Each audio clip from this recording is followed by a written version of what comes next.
शासन पिता भगवान महावीर स्वामी के चरणों में कोटि कोटि वंदन। असीम असीम उपकारी सभी ज्ञानी गुरु भगवंतों के चरणों में कोटि कोटि वंदन।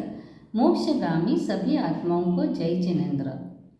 भगवान महावीर स्वामी का निर्वाण कल्याणक यानी दीपावली का दिन जो हम सभी ने बहुत ही उत्साह से मनाया। अब जो एक महत्व का दिन आ रहा है वह है ज्ञान पंचमी का दिन। ज्ञान पंचमी का दिन यानी हम कहते हैं कि हमारे सभी के जीवन में ज्ञान बहुत ही इम्पोर्टेंट है। अगर ज्ञान को प्राप्त करना है तो उसकी आराधना हमें भगवान ने अपने ज्ञान द्वारा हमें बताई गई है, और उसके द्वारा अगर हम ज्ञान की आराधना करते हैं तो हमारा जो लक्ष्य है निर्वाण पद को प्राप्त करना, केवल ज्ञान तक पहुंचना, तो वो हम जल्दी से प्राप्त कर सकते हैं। इसके लिए आज हम कथा के द्वारा ज्ञान पंचमी की आराधना के बारे में जानेंगे। पद्मपुर नगर में अजित सेन नाम के राजा राज्य करते थे। वह 64 कला में बहुत ही निपुण थे और उन्हें यशोमती नाम की रानी थी। उनको वरदत्त नाम का कुमार था। वह कुमार जैसे जैसे बड़ा हुआ, शुभ मुहूर्त देखकर उसे विद्याभ्यास करने के लिए पंडित के पास भेजा गया। पंडित भी वरदत्त राजा का पुत्र यानी राजकुमार था, इसीलिए बहुत ही ध्यानपूर्वक पढ़ाते थे। लेकिन ये वरदत्त को बिल्कुल ही ज्ञान चढ़ता नहीं था, उसे बिल्कुल ही याद नहीं रहता था। और जैसे ही उसने युवावस्था प्राप्त की, उसे कोढ़ रोग हो गया और इसी चिंता में राजा रानी रहने लगे। उसी नगर में 7 कोटि सुवर्ण के मालिक सिंहदास नाम का एक सेठ रहता था और उसे गुणमंजरी नाम की पुत्री थी जो जन्म से ही रोगी और मूंगी थी। अनेक अनेक उपचार करने के बावजूद भी कोई भी फर्क नहीं पड़ता था। अब उसकी उम्र थी, वह विवाह योग्य हो गई थी, लेकिन उसके साथ कोई भी विवाह करने के लिए राजी नहीं होता था और इसीलिए यह पूरा परिवार बहुत ही चिंतित था। एक बार 4 ज्ञान के धनी ऐसे श्री विजय सेन सूरी जी महाराज साहब उस नगर में पधारे। वहाँ पे अजित सेन जो राजा थे वह अपने पुत्र और परिवार के साथ वहाँ पर आए और यह सिंहदास सेठ भी गुणमंजरी को वहाँ पर दर्शन कराने के लिए निकले। वहाँ पे सभी नगर के लोग पहुँचे और गुरु वंदन करने के बाद सब अपने अपने स्थान पर बैठे। उसी समय आचार्य महाराज ने देशना देते हुए कहा, हे भव्य प्राणियों, अगर आपको निर्वाण पद को प्राप्त करना है या केवल ज्ञान को प्राप्त करना है तो ज्ञान की आराधना में उद्यम करना, पुरुषार्थ करना बहुत ही ज़रूरी है। अगर हम ज्ञान में आराधना या उद्यम न करते हुए कोई जीव अगर ज्ञान की मन से विराधना करता है तो भवांतर में वह विवेक रहित शून्य मन का उसे भाव प्राप्त होता है। जो जीव वचन से ज्ञान की विराधना करता है उसे मूंगा बनना पड़ता है और मुख के रोग भी हो सकते हैं। जो काया से ज्ञान की विराधना यानी जतना बिना ज्ञान की क्रिया जो करता है उसे कुष्ठ, कोढ़ आदि रोग हो सकते हैं। यह देशना सुनने के बाद सिंहदास सेठ ने प्रभु से पूछा, हे प्रभु, मेरी पुत्री जो गुणमंजरी मेरे साथ है वह किस कर्म के कारण रोगी और मूंगी बनी है? उसके पूर्वभोग को जानकर अपने ज्ञान द्वारा बताते हुए महाराजा ने कहा कि खेटक नाम के नगर में जिन देव नाम के धनवान सेठ रहते थे, उसे सुंदरी नाम की पत्नी थी। उन्हें 5 पुत्र और 4 पुत्रियाँ थी और वहाँ वैसे जैसे ये पुत्र बड़े हुए तो सेठ ने उन्हें एक पंडित के पास विद्या लेने के लिए भेजा। वह रोज जो जाते थे पंडित के पास, गुरु के पास विद्या लेने, लेकिन वह वहाँ पे पढ़ते नहीं थे। वो सभी अरस परस में वहाँ पे खेलते हुए अपना समय बिताते थे। गुरु बहुत बार उन्हें गुस्सा भी करते थे, ठपका भी देते थे और कभी कभी मारना भी पड़ता था। यह बात वह आके अपनी माता को कहते थे और कहते थे, ये गुरु हमें मारते हैं, हमें शिक्षा देते हैं, तो माता को गुस्सा आता था और वह वहाँ पे गुरुदेव को जाकर कहती थी कि आपने मेरे पुत्रों को गुस्सा नहीं करना है, शिक्षा नहीं देना है। और बहुत बार गुस्सा आता, ऐसे गुस्सा आता था कि वह बच्चों की पुस्तकें भी जला देती थी। इसके बारे में जब सेठ को पता चला तब उन्होंने सेठानी को कहा, अगर आप ऐसे करोगे और हमारे पुत्र अगर नहीं पढ़ेंगे तो आगे उनका जीवन निर्वाह कैसे होगा, वह व्यापार कैसे करेंगे और उनके साथ विवाह कौन करेगा। तभी वह कहती थी, आप उनके पिता हो ना, तो आप भी पढ़ाओ। ऐसे करते करते ये युवक जो पुत्र थे वो बड़े होने लगते हैं। अब विवाह योग्य उनकी उम्र हो गई है, लेकिन उनके साथ कन्या देने के लिए कोई भी तैयार नहीं है। तब वह कहते थे कि ये सब तेरी वजह से हुआ, और सेठ ने ऐसे किया। तो भी सेठानी ऐसे ही कहती थी कि पुत्र तो पिता के स्वाधीन होते हैं, और हमेशा वह सेठ का ही दोष निकालती थी। आपने उन्हें नहीं पढ़ाया, आप पढ़ा सकते थे। तभी सेठ कहते हैं, तुम मेरे दोष, आपकी गलती और दोष मुझे दे रही हो। ऐसे ही दोनों का वाद विवाद होता है और सेठ को गुस्सा आता है, पत्थर एक उठाते हैं और अपनी पत्नी की ओर फेंकते हैं, और उसी कारण पत्नी की मृत्यु हो जाती है। और वही जो पत्नी है, हे सिंहदास सेठ, यही तुम्हारी पुत्री जो गुणमंजरी बनी हुई है। गुरुदेव का उपदेश सुनने के बाद गुणमंजरी भी अपने पूर्वभोग के बारे में सुनने के बाद उसे भी वहाँ पे चिंतन मनन होता है और जाति स्मरण ज्ञान हो जाता है।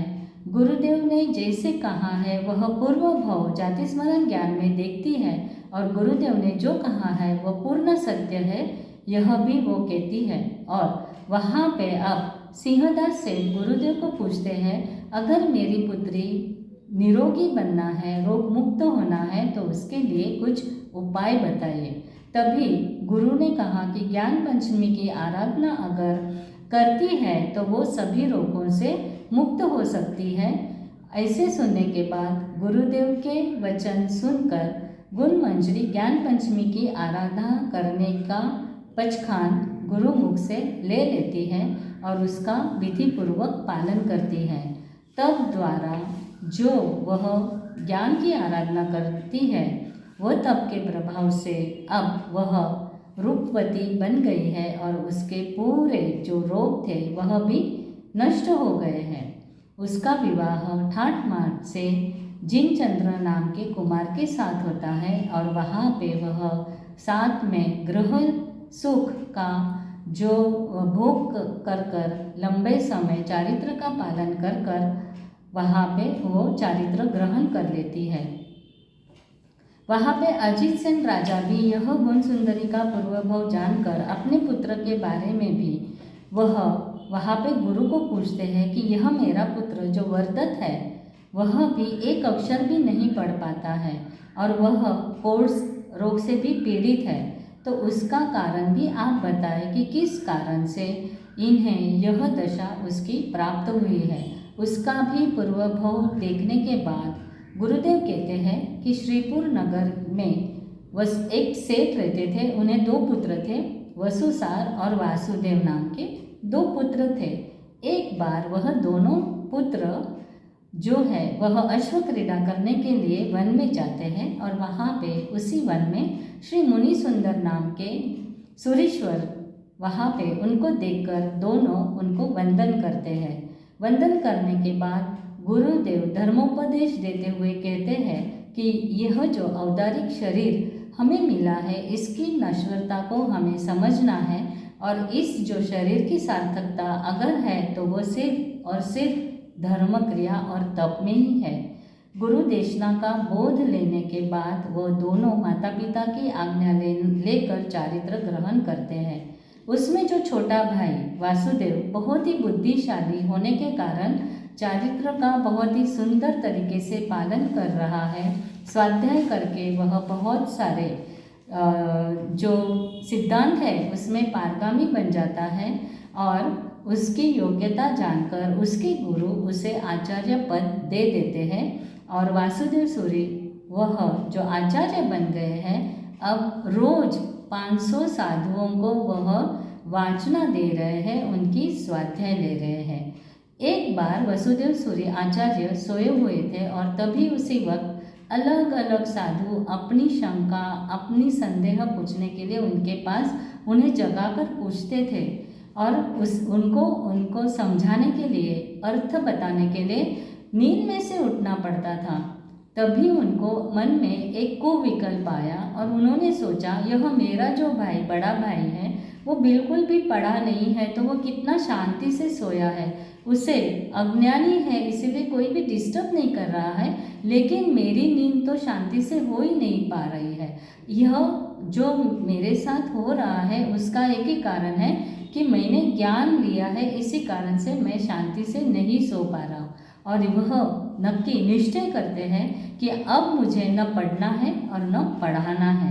ऐसा उनके मन में जो कुविकल्प आता है और वो 12 साल तक ऐसे ही मौन में उनके 12 साल जो रौद्र ध्यान में पाप की आलोचना करे बगैर वह वहाँ से मरकर वसुदेव सूरी आपके पुत्र बने हैं और वह जो बड़ा भाई वसुसार था वह मरकर सरोवर में हंस बना है। गुरु मुख से अपने ही पूर्वभाव को सुनने के बाद वर्तत कुमार को भी जाति स्मरण ज्ञान हो जाता है और वहाँ उसे क्षण भर के लिए क्या हो जाता है, मूर्छा भी आ जाती है। लेकिन गुरुदेव के वचन पूर्ण सत्य है और यही रोग नाश का उपाय जो उन्होंने बताया है, इसके प्रभाव से ही मेरा जो रोग है वह नाश होगा। इसीलिए वर्तत कुमार ने भी ज्ञान पंचमी के दिन वह तप शुरू किया और गुरु महाराज के पास उसके पचखान अंगीकार कर वह विधि पूर्वक आराधना कर उनको सभी रोगों का नाश हुआ। शरीर सुंदर बन गया। ज्ञानावर्य कर्म के क्षयोपक्षम होने से सभी कलाओं में वो निपुण बने। उनका विवाह अनेक राजकन्याओं के साथ हुआ। बाद में अपने पुत्र को राज्य गादी सौंप कर वहाँ पे उन्होंने दीक्षा हासिल की। अब ये दीक्षा जो दोनों ने भी दीक्षा ले ली है पूर्वभाव में, वह दीक्षा प्राप्त करके उत्कृष्ट चारित्र का पालन कर ये वर्तत और गुण मंजरी वहाँ से निकलकर वैजंत नामक विमान में, अनुत्तर विमान में देव बने। देव वहाँ का आयुष्य पूर्ण करके वर्तत कुमार का जीव महाविदय क्षेत्र में अमरसेन राजा के घर यानी गुणवती रानी की कुक्षी में वह पुत्र रूप से उत्पन्न हुए। वहाँ उनका नाम शूरसेन रखा गया। अनेक कलाओं में वो निपुण बने और उनका भी अनेक कन्याओं के साथ विवाह हुआ। एक बार सिमंदर स्वामी उसी नगरी में देशना देते हुए वर्तत कुमार यानी शूरसेन पूर्वभाव में ज्ञान पंचमी आराधना का इम्पोर्टेंस उन्होंने सुनाया और तभी ये शूरसेन ने वहाँ पे भी ज्ञान की जो आराधना है वह ज्ञान आराधना 10,000 वर्ष तक वो वहाँ पे आराधना तप करके चारित्र का पालन करके उन्हें केवल ज्ञान की प्राप्ति हो गई और वो मोक्ष को प्राप्त हो गए। गुण मंजरी का भी जो आत्मा था वह देवलोक से निकलकर महाविदय क्षेत्र के अमरसिंह राजा के अमरावती रानी की कुक्षी में पुत्र रूप से वह उत्पन्न हुए। उनका नाम सुग्रीव रखा गया। 20 साल की उम्र में ही जो थी तब वह उनका विवाह राजकन्याओं के साथ हुआ और बाद में वहाँ पे राज्य करके चारित्र ग्रहण करके भव्य जीवों को बोध देते देते 1 वर्ष का चारित्र का पालन करके उन्हें भी केवल ज्ञान प्राप्त हो गया। तो इस ज्ञान पंचमी को भी सौभाग्य पंचमी या लाभ पंचमी से भी जाना जाता है।